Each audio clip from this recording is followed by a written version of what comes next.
affaire Ernest Obama, qui a été interpellé le 18 juin dernier. Il est accusé de trahison, il est accusé de détournement de fonds, pour ne prendre que ces chefs d'accusation. Depuis un certain temps, ça va dans tous les sens au niveau de la toile. Le président directeur général du groupe L'Anecdote, qui est pourtant la victime, semble être maintenant présenté par certains comme étant le bourreau. De quoi s'agit-il en réalité? Que s'est-il réellement passé? Que faut-il retenir de cette affaire qui crée le buzz sur la toile et maintenant au niveau de tous les autres réseaux de communication? Les dinosaures de l'information ont décidé de poser le problème sur la table ce matin pour un peu plus de précision, si vous ne voulez pas, pour un peu plus d'éclaircie. Je commence par vous, Martial Tadé Owona. Tout le monde a regardé les images. Je le disais tout à l'heure, depuis un certain temps, c'est plutôt le président directeur général du groupe L'Anecdote, M. Amourbelinga, qui est présenté comme étant un démon, comme étant un méchant. De quoi s'agit-il en réalité? Non, vous savez, tout le monde sait ce qui s'est passé. Tout le monde a vu cette interpellation de M. Obama, par ailleurs un ancien collègue, sur ce même plateau. Et tout le monde sait aujourd'hui qu'il y a des chefs d'accusation et des plaintes qui ont été déposées contre cet ancien collègue-là. Mais ce que je veux dire, c'est qu'en même temps aussi, tout le monde sait, tout le monde a vu cette espèce de levée de bouclier qu'on a pu observer sur les réseaux sociaux, levée de bouclier dans laquelle on a voulu, on a célébré le bourreau et on a nihilé la victime. On a fait du bourreau le saint devant lequel tout le monde devrait pouvoir s'agenouiller, devant lequel tout le monde devrait pouvoir louer son Dieu. Et on a fait de la victime, M. Amourbelinga, le diable personnifié qui aujourd'hui s'en prend à un innocent. Non, en réalité, parfait ici. Ce qu'il faut dire, c'est que par quelques bouts qu'on veuille bien prendre l'affaire Ernest Obama. Par quelques bouts qu'on veuille bien prendre l'affaire Ernest Obama. Lorsqu'on connaît le fond de la vérité, on conclut en un mot. Il s'agit de ce qu'on appelle un parricide. Il s'agit d'un parricide. C'est-à-dire, c'est un peu comme dans l'histoire de César et Brutus. Brutus qui porte le coup fatal à César au moment où les ennemis envahissent le palais. Les armées étrangères envahissent le palais pour faire le coup d'état à César. Et au perron du palais, au niveau des escaliers, c'est Brutus qui prend le poignard et qui poignarde César, son propre père. Non, parfait ici. Il faudrait aujourd'hui qu'on comprenne certaines choses. On ne peut pas, à moins de faire preuve aujourd'hui d'une amnésie collective, on ne peut pas oublier tous les privilèges, je dis bien tous les privilèges dont personne, je dis bien personne, même pas, comment il s'appelle, M. Fouda Bega, qui est très proche du PDG, depuis près de 25 ans. Même pas la fille de M. Amourbelinga qui travaille ici n'a bénéficié des privilèges dont M. Obama bénéficie aujourd'hui. Chez nous en Béti, parce que moi je suis un écan, il faut qu'on se dise, lorsque vous arrivez quelque part, vous arrivez à un deuil, vous constatez que sur ce deuil-là, on a ce qu'on appelle des cheveux noirs qui sont dans un cercueil. Vous avez des cheveux noirs qui sont dans un cercueil lorsque vous voulez faire ce qu'on appelle le silaou, pour demander de quoi est mort cet enfant-là. Vous allez appeler le chef de force, vous allez lui dire, mais Owona, moi je suis tel, je suis là dans la cour, je veux savoir de quoi est mort. Lorsque je vois des cheveux noirs couchés dans un cercueil, j'aimerais bien que tu me dises aujourd'hui, est-ce que c'est la mort qui allait provoquer l'enfant? Est-ce que c'est l'enfant qui allait provoquer la mort? C'est une parole qui est très profonde. Qui a provoqué l'autre? Qui a cherché la mort? Est-ce que l'enfant est allé vers la mort et dire à la mort que, pardon, prends-moi, je veux dire partir, je veux dire aller retrouver Dieu? Ou alors, c'est la mort qui s'est levée et la mort est venue vers l'enfant. Il vaut mieux que la mort vienne vers l'enfant. mais il vaut mieux que l'enfant n'aille pas vers la mort. On ne peut pas bénéficier d'autant de privilèges. Parce que quand on dit privilège, les gens ne peuvent même pas imaginer ce que M. Amoubelinga a fait de M. Obama. Il faut qu'on se dise la vérité. Vous-même, vous n'en avez pas bénéficié autant. On se dit, il y a donc la vérité aujourd'hui.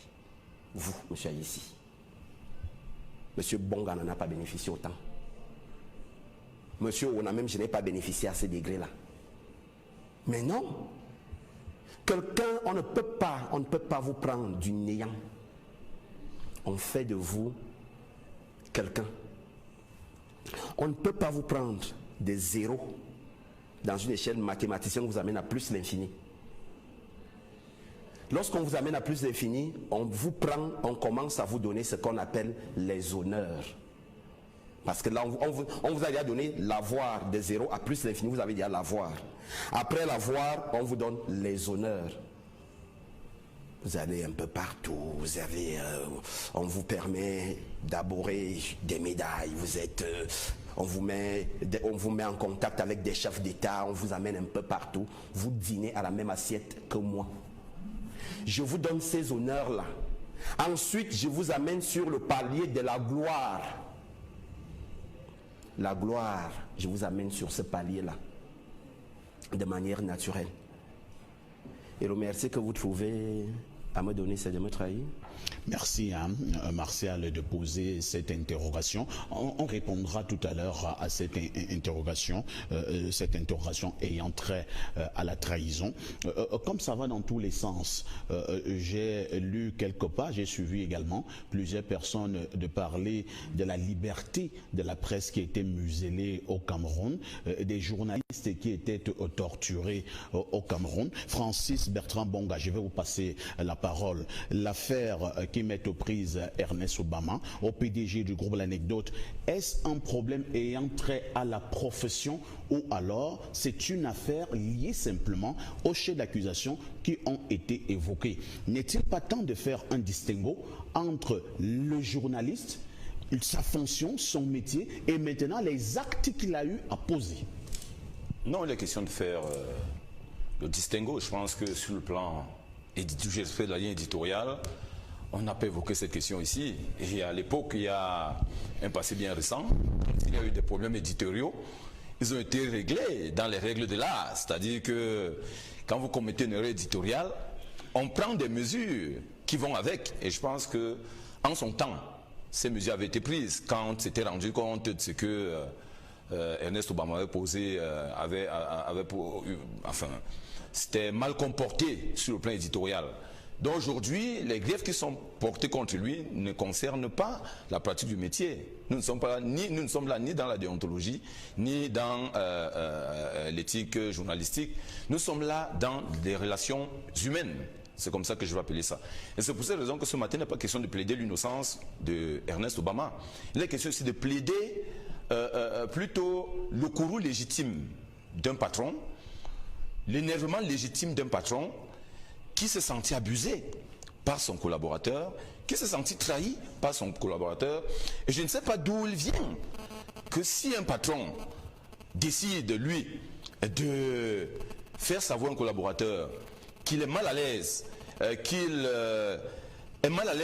par rapport à l'attitude qu'il a eue vis-à-vis de lui, que des gens viennent en rajouter. Parce que ce qui se passe ici, c'est que, en fait, et j'ai lu avec une attention soutenue, ce qui a été attribué comme les propos ou alors comme la réponse du PDG à un certain nombre de personnes, où il disait que les gens sont venus le voir et qu'on était déjà vers une voie de sortie de crise. Mais maintenant, ces personnes-là qui viennent faire augmenter sa bile, je suis désolé de le dire, c'est des personnes qui non seulement viennent là pour vouloir récupérer cette affaire pour leur compte, mais c'est des personnes qui en réalité n'aiment même pas M. Obama, parce qu'ils viennent forcer le PDG à aller encore plus loin et taper plus fort. Parce qu'en réalité, les chefs d'accusation sont suffisamment graves pour que le PDG à un moment donné ne pense même pas à un éventuel recul. J'ai regardé avec une attention soutenue. Et là, je me suis rendu compte que quelquefois, nous regardons les émissions à la télé sans les écouter. J'ai réécouté le PDG dans une émission une interview faite par M. Obama sur cette même chaîne, où il a parlé de 4 maîtres mots. Il a parlé de la compétence, il a parlé de la confiance, il a parlé de la loyauté, il a parlé de la fidélité. Voilà pour lui les mots-clés qui caractérisent la relation humaine. Et quand il a évoqué ces mots-clés dans cette émission, il a naturellement dit que si pour lui un collaborateur est compétent et qu'il réunit les 3 autres mots, c'est le meilleur collaborateur. Mais il a dit en revanche qu'il préfère avoir un collaborateur incompétent, mais loyal. Ça voulait dire ce que ça voulait dire. Ça voulait dire en réalité que quand tu es avec lui, et d'ailleurs, je reviens encore quelques 2-3 ans plus tôt, le PDG, il a toujours eu à nous tenir les discours sur la fidélité, sur la loyauté, mais surtout sur la confiance. Il aime souvent le dire, et il nous le rappelle tout le temps. Il disait que les traîtres, on les traite comme des cafards. Et c'était pour dire en réalité à nous tous, qui sommes ses employés, qu'il faut que nous fassions attention. Et je l'ai dit sur d'autres cieux. Nous sommes autant que nous sommes tous, nous avons offensé le PDG. Mais c'est un monsieur qui a la main sur le cœur. Et je pense qu'on a souvent tellement abusé de sa magnanimité légendaire. Et ça nous perd, de telle sorte qu'on se retrouve à faire des choses qui sont répréhensibles. Aujourd'hui, il n'est pas question que des gens viennent dire au PDG comment est-ce qu'il doit traiter de cette affaire. Il n'est pas question de ça, parce qu'en réalité, il sait exactement ce qu'il fait. Il sait exactement comment il doit faire. Il sait comment gérer ça. Vous ne me dites pas que quelqu'un qui a bâti un empire comme celui-ci a besoin de conseils. Où étaient ces gens pour donner des conseils quand il était à ses débuts? Où étaient-ils? Non, je pense parfois ici que cette affaire est une affaire sérieuse. Un homme qui est un père d'enfants, parce que je le dis, nous personnellement, je parle de moi, nous avons bénéficié des choses qu'on... Je ne sais pas si d'autres ont eu la chance d'avoir ce que nous avons eu. Nous avons souvent posé des actes répréhensibles, mais chaque fois, le PDG nous a accordé son pardon. Donc ça veut dire que le PDG n'est pas quelqu'un à qui on va venir, parce que les choses se sont présentées comme si les gens essayaient de menacer. Comme si on essayait de lui dire que si tu ne fais pas ci, on va faire ça. Non, vous ne pouvez pas, parce qu'en réalité, il a entre ses mains des éléments suffisamment, j'allais dire, éloquents, pour pouvoir aller jusqu'au bout de ce qu'il a pensé réparer. Donc aujourd'hui, il n'est pas question de ça, parfait. Il est question de plaider justement le courroux légitime du PDG, qui est dans son droit de s'énerver, d'être fâché contre un collaborateur et de prendre toutes les mesures qu'il peut prendre pour que cette situation soit réparée d'une manière ou d'une autre. Très bien. Donc nous allons rester parfois ici dans cette façon de voir les choses, sans toutefois verser dans l'amalgame, dans la récupération politique et politicienne, parce que j'ai vu des gens sortir, non pas pour soutenir Obama, mais en réalité, parfois c'était pour ajouter des coups pour que la bile du PDG monte encore. Merci Francis pour votre regard.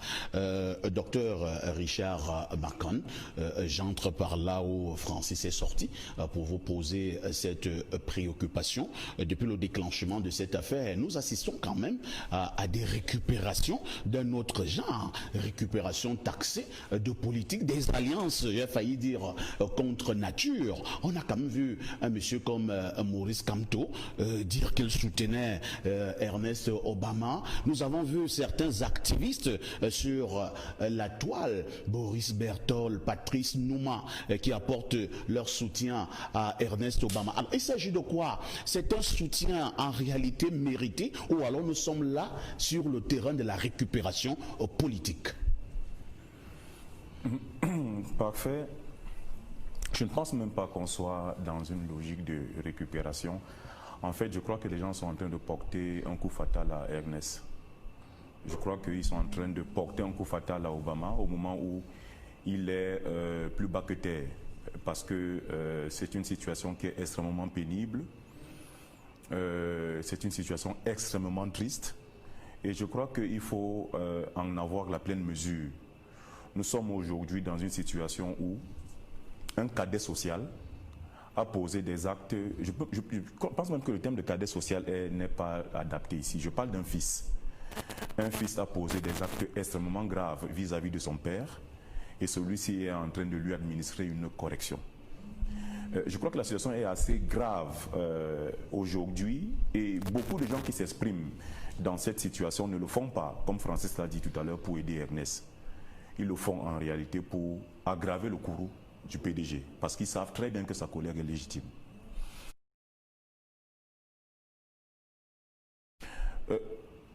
Parfois, nous sommes des cadets sociaux. Tous autant que nous sommes ici, nous sommes la fabrication de nos aînés, des personnes que nous rencontrons sur le chemin qui nous tendent la main.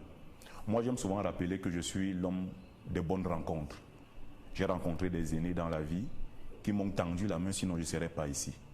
J'ai rencontré des gens comme Tabi Manga. Ils le font en réalité pour aggraver le courroux du PDG, parce qu'ils savent très bien que sa colère est légitime. Parfois, nous sommes des cadets sociaux.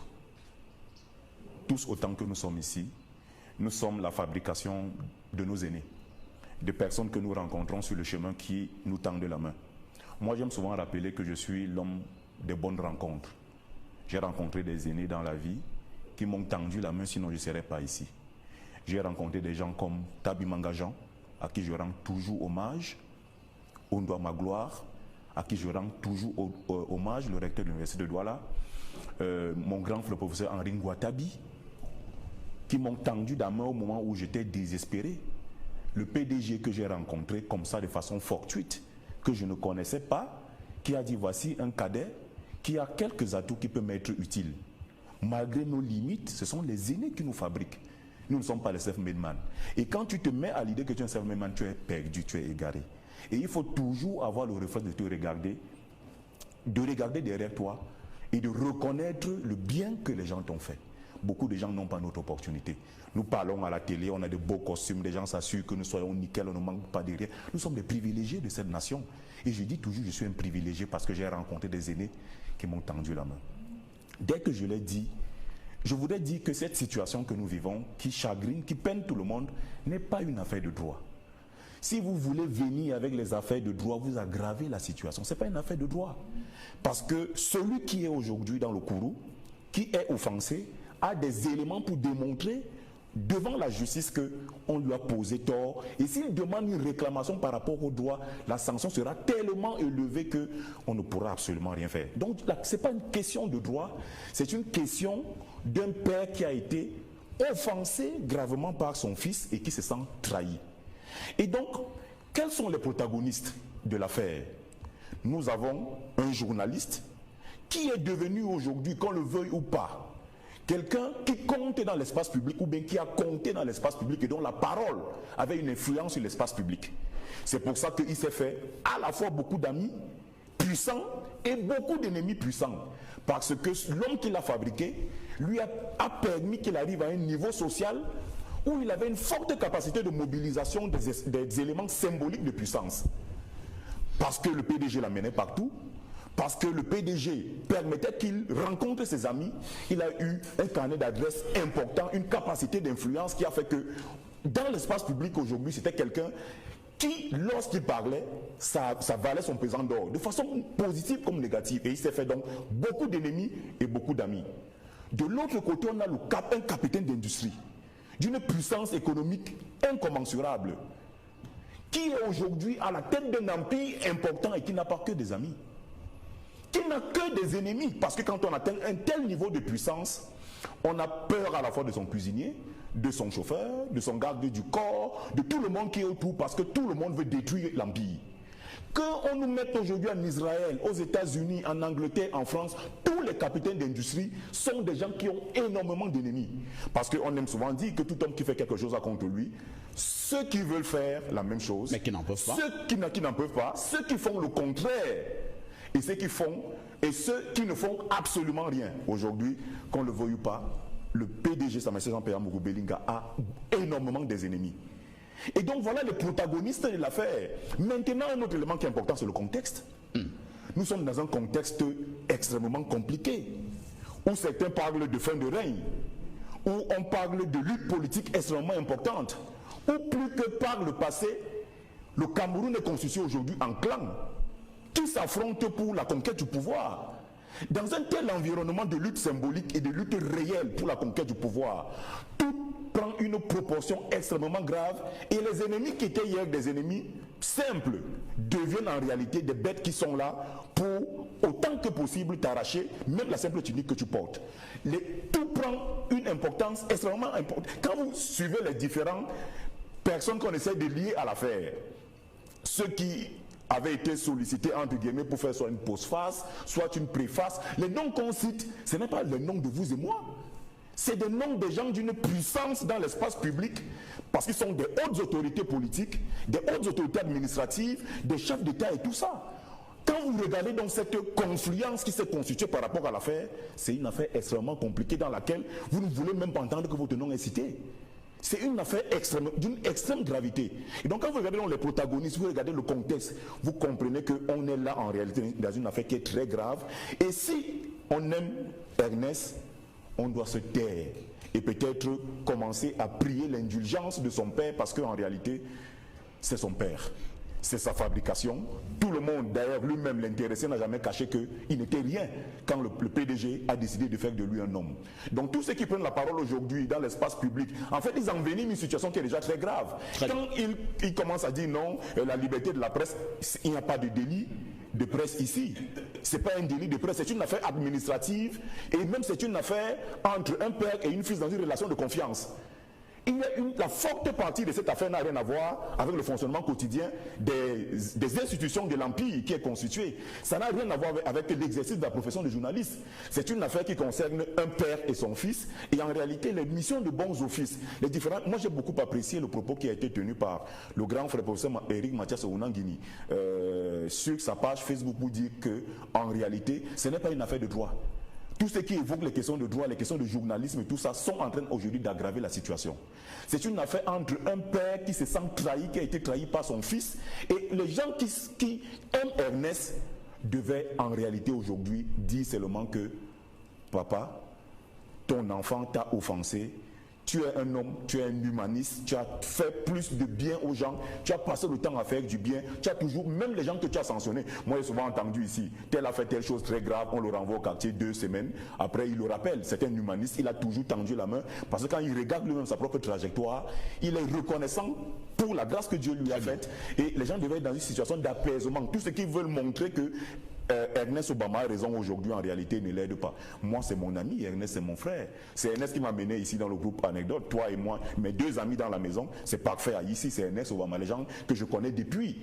Et donc je ne peux être que sensible par rapport à la situation qu'il vit aujourd'hui. Et vouloir donner des leçons au PDG, c'est aggraver la situation d'Ernest aujourd'hui. Il faut plutôt prier que son courroux qui est légitime soit apaisé, et que je suis sûr d'une chose. Même si, quel que soit le mal que Ernest a fait à Jean-Pierre Mogo-Belling, à Sa Majesté, il ne peut pas être content de savoir que Ernest Obama est mort. Obama a eu un coup dans la vie, il ne peut pas être content de ça. Et donc les gens qui le connaissent un peu, moi je suis un collaborateur extérieur, éloigné vraiment.